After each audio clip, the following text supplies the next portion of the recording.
In this video, we'll be going over how to take a large cardboard box and turn it into a bird blind. Coming right up.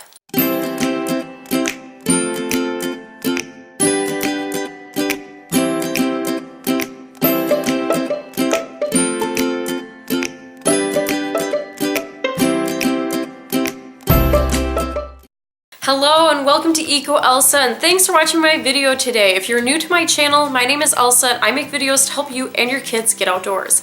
In this video, we'll be going over how to take a cardboard box and turn it into a bird blind for your kids to use so that they can get even closer to wildlife when making observations. I will also go over with you some tips for when using your bird blind outdoors, as well as some ideas for how you can incorporate your bird blind into learning about other subjects as well. Stay tuned till the end of this video so that you can get 2 hints for my upcoming February giveaway and find out how you can get entered to win lots of cool prizes. And real quick here, I just want to give 2 big shout out thank yous to Tony's Appliance Store in Burnsville for providing the awesome big box that we're going to be turning into a bird blind, as well as to Sharon Williams Paint Store in Apple Valley for providing the paint that I'll be using to camouflage this bird blind. I couldn't make this video without you, and I couldn't make this awesome bird blind without you as well. I will be donating this bird blind to a preschool at the end of this video, and they are super excited to get a hold of this bird blind and take it outdoors and use it once the weather warms up enough for them to get back outdoors. So now let's turn this box into a bird blind. The supplies you'll be needing for this activity are newspaper or a tarp, because it might just get a little bit messy, stapler and or duct tape, a plastic bag or 2, Sharpie, scissors and or X-Acto knife, paint and paintbrush or whatever you are using to camouflage your bird blind with, and of course, your giant box for your bird blind. We are now ready to get started with our very first step for making a bird blind, but first, a quick wardrobe change, because this might get a little messy.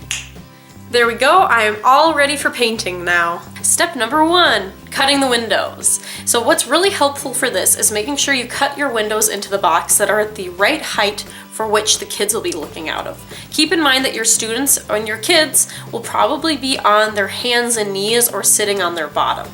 So if you have really little ones, don't put it super high up, maybe about mid-height. Additionally, make sure you're only cutting as many windows that you want students in a box at a time. So I don't want anything more than 6 students, so I'm only going to be cutting about 6 to 5 windows into this box. What you can't see are that there are already some holes lower on this box from when this washer was delivered, which is okay because some students might want to lay on their belly and look out the window. Another tip for putting windows into your bird blind is making sure you keep that cardboard piece attached with a hinge so that it swings in and not out. Because if you have it swing out, it's going to make a lot more noise alerting the birds that someone's there, as well as a lot more movement, which is not what we want to have happen. We want the kids to be real sneaky, as quiet as they can be, so that they can watch the birds up real close. Additionally, we're cutting the windows in first because a lot of kids get really attached to painting and camouflaging their bird blind, and you don't want to accidentally cut a window right where they have a really cool design because they might get a little unhappy. So let's just skip all that and do this first. When you're cutting the windows, make sure you're keeping them about eye width and size. We don't want the birds to see the entire face because that gives away that someone's there, just big enough for the eyes to peek out. So let's get cutting. So now I need to get in on the inside and cut that part out. I see you.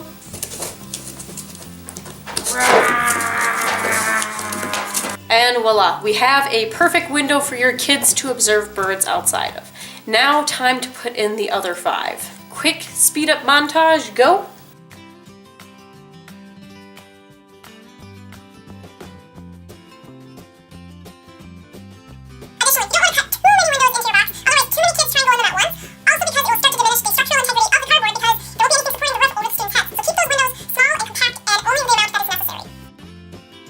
Additionally, you don't want too many windows in the box. For one thing, too many students in a box, never a good combination, no matter the age. But second, you don't want too many windows because they will actually start to diminish the structural integrity of the cardboard because you'll have all these holes and nothing holding the roof up, so it'll start to collapse sooner. This is why we want to keep the windows small, compact, and only as many as is necessary. So now as you can see, I have all the windows done. They're all at different varying heights, not just super tall ones. That way all students can fit comfortable inside and look out the windows. As well as notice it's really hard to look inside the box, but really easy to look from outside the box, from inside the box out. Okay, now for step number 2. Step number 2 is an optional step, but I highly recommend it because it will help your box last longer. So how step 2 works is you take a plastic bag and you are covering the bottom of the box that will be touching the ground, as well as the bottom of the box on the inside with the plastic bag. You can either staple it to the box or duct tape it to the box. Both work, just make sure that there's no staples that are sticking up nice and sharp for your kids to cut themselves on. So maybe use the duct tape then if that's something that will worry you. Otherwise, make sure to check thoroughly every single staple. What you're doing for this is you're coating it with this plastic to try and keep the bottom from getting damp, and maybe even a little bit of the sides on the inside too. Because if the box gets damp, it's going to start to collapse. It's a cardboard box. This is an easy and affordable activity for you to do with your kids so that they can learn about how to make a bird blind while learning about birds, also to keep them active and being creative. For now, just keep in mind that if your goal is to get a really sturdy bird blind that you can use with your students year after year after year, making a giant cardboard box one that's going to be out in all kinds of weather is not for you. You might want to actually invest a little bit more money and time into making a more sturdy or even permanent bird blind for you to set up by your feeders. So with that being said, let's get started with getting this plastic bag attached to the inside and the outside bottom of my box. That way the preschool I'm donating this to will get more enjoyment out of it, hopefully. So first steps first, I'm going to start by cutting the bottom of the bag to see how much bag I have to use, and if I'm going to need a second bag to make sure I fully coat the bottom and the inside bottom. So looking at this, it looks like I will have enough to cover the outside of the box and the inside of the box. So what I'm going to be doing for mine is I'm going to use a combination of staples and duct tape to make sure that this plastic bag stays on there. I'll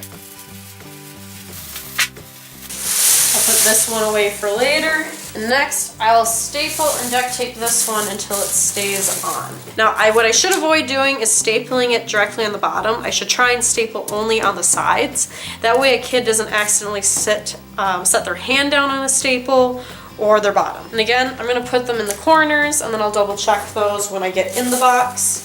Notice on the edge here, I'm putting it up higher.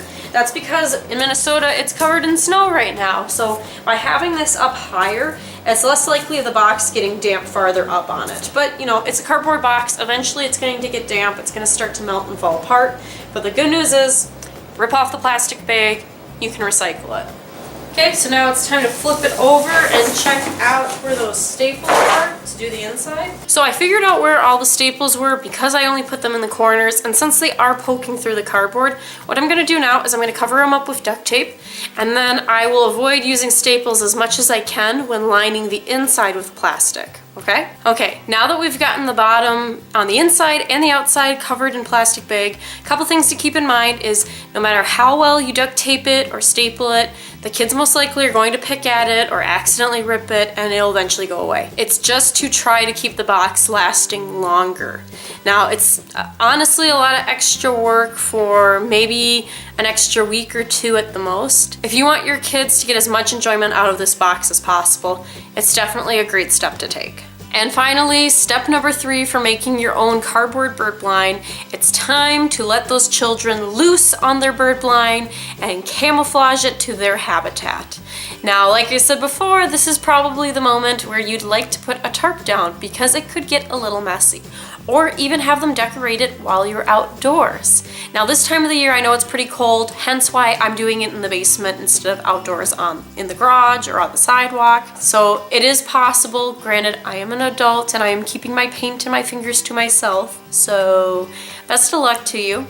Otherwise, you can wait to do this until it's summer, it's a little bit warmer, and then you can also decorate with some natural things. So instead of painting it or gluing on paper, maybe you can tape and glue on dead grass and leaves and sticks and really make it look like the habitat that you're in.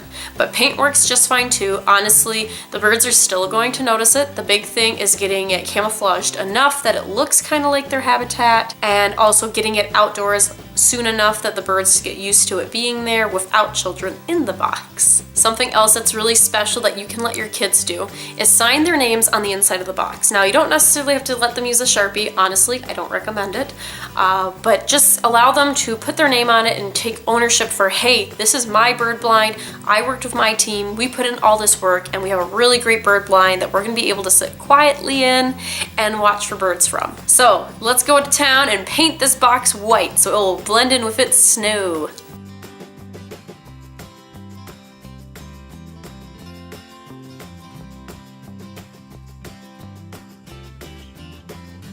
Now, while the other Elsa is busy going to town painting the other bird blind, we're gonna stay here and talk about a few more things, and I'll show you what my bird blind turns out at the end of this video. Interdimensional travel going on here, people. Deal with it. Here are my last few tips to help you with taking your bird blind outdoors. Number 1, try and keep the students as quiet as possible inside their box.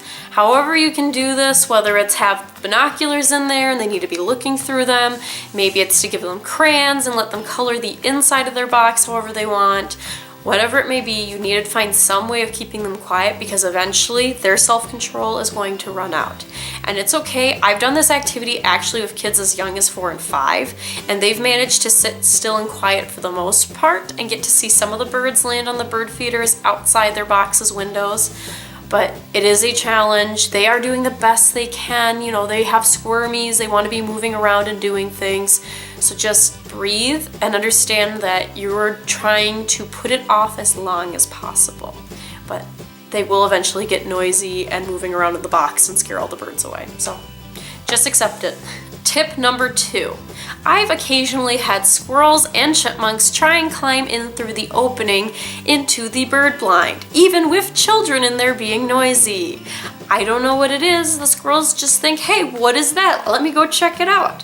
So I have in the past occasionally put either plastic bags on this to create a barrier that deters the squirrels and chipmunks from going into the box, or I've also even made a cardboard door that will swing in and out.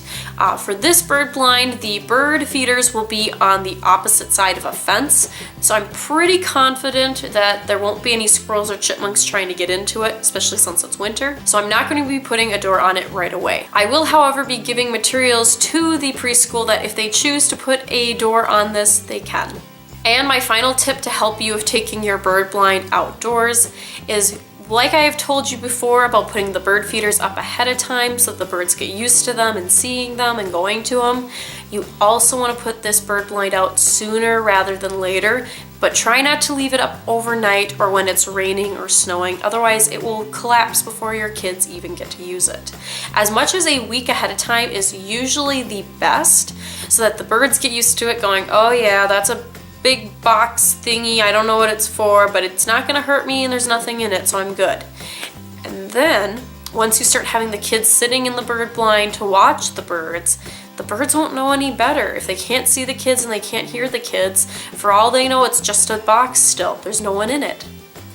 Which is really cool and makes it really easy to set up bird feeders like right outside the windows so that your kids can get a really close look at those birds. Which is why I highly recommend this activity, because when it is successful, it is super successful in engaging your kids and getting them excited about birds and learning and the outdoors and all the good things. This activity is really great because it's a fun activity that really engages your students in learning and getting outdoors, and when it is successful outdoors and they're able to see birds and animals up close, they get really super excited and engaged and they're ready to be outdoors learning and having fun. But in addition to all of that, it's also a really easy activity to relate to learning about a lot of other subjects and topics.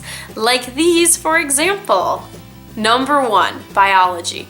Making this bird blind is a great way to talk to your students about camouflage because you are trying to get your box to blend in with the habitat that it will be sitting in so the students can look at birds and wildlife. And what you're doing is you're camouflaging the box. This is a strategy that a lot of animals use to either hide from predators or to look for food. So it's a really great way of teaching your students as an intro activity to camouflage and how animals have different adaptations for survival. Number 2, engineering.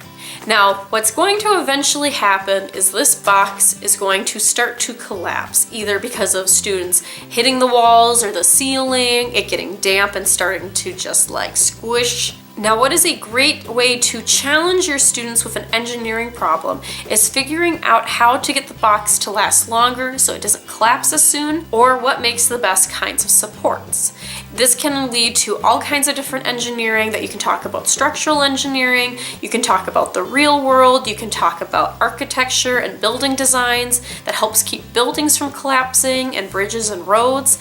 You know, this is a really great intro activity trying to save your box, maybe saving it a little bit longer. Your students can get really into this. Students seem to really like engineering challenges for whatever reason. Maybe it's because it helps stimulate their mind, they get to be creative, they get to work in a team, and they get to try and solve some kind of problem. What's great is they can really see the application of that into the real world. You can talk about why engineers like triangles so much, and lots of cool things like that. And the third subject that it's really easy to relate your bird blind to is art. You will be using paint and all kinds of things to try and camouflage your box. And this can be a great example to talk to your students about not only camouflage, but about patterns and why some animals have patterns on their fur, relating it back to biology as well, how humans use patterns, as well as they can talk about mixed media if you're using tape and glue and grass and leaves to decorate your box and camouflage it. It can also be a great way to discuss with your students about how some art provides more than just a pretty thing to look at, but it also serves another purpose, like their bird blind or maybe pottery. So building this bird blind with your students can be a great opportunity to talk about a lot of other topics in art, like pottery, patterns, landscapes. You get the idea.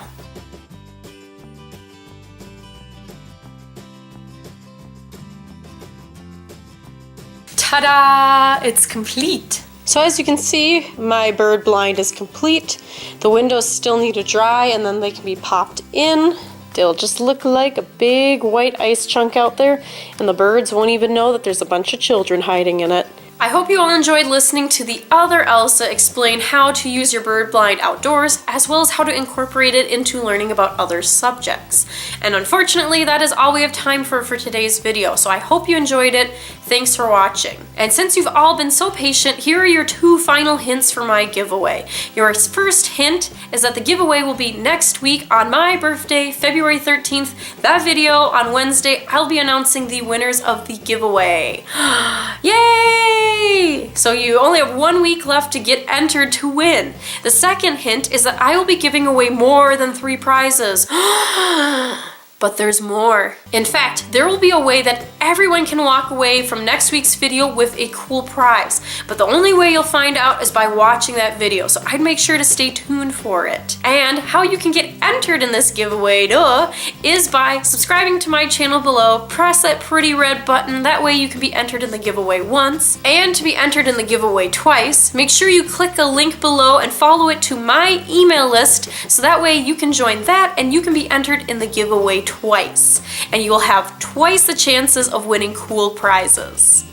So I'd make sure to do that. You only have 1 week left to get entered in the giveaway. I will be picking the winners noon on Wednesday before I release the video, so make sure you get entered. Also, make sure to check out my description for links to lots of other cool resources that will help you get ready for your Great Backyard Bird Count the 15th through the 18th. Make sure you log your information on the eBird app on your phone, all the observations from you and your students, or you go to the Great Backyard Bird Count website and you log all your observations there and check out all the other cool citizen science observations being done all around the world with birds.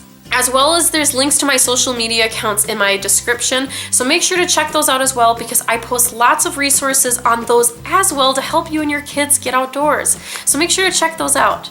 So as always, I hope you all have a fantastic week. You be safe, learn lots, have fun, and get outdoors. Bye.